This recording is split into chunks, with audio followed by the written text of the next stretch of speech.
کہ عبداللہ یہ بات ٹھیک ہے کہ تم ہر روز ہی نفلی روزہ رکھتے ہو اور ہر رات ہی نفلی عبادت کرتے ہو؟ تو میں نے عرض کیا یا رسول اللہ صلی اللہ تعالی علیہ وسلم ایسا ہی ہے۔ اللہ کے پیارے حبیب علیہ الصلوۃ والسلام نے فرمایا ایسا نہ کرو۔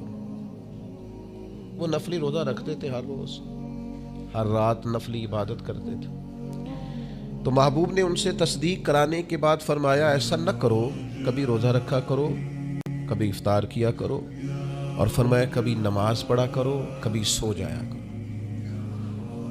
کیوں؟ اس لیے کہ حضور فرمانے لگے تمہارے جسم کا بھی تم پر حق ہے، تمہاری آنکھ کا بھی تم پر حق ہے کہ اسے نیند آتی ہے، تمہاری بیوی کا بھی تم پر حق ہے، اور فرمایا تم سے جو ملاقات کرنے کے لیے آتا ہے اس کا بھی تم پر حق ہے۔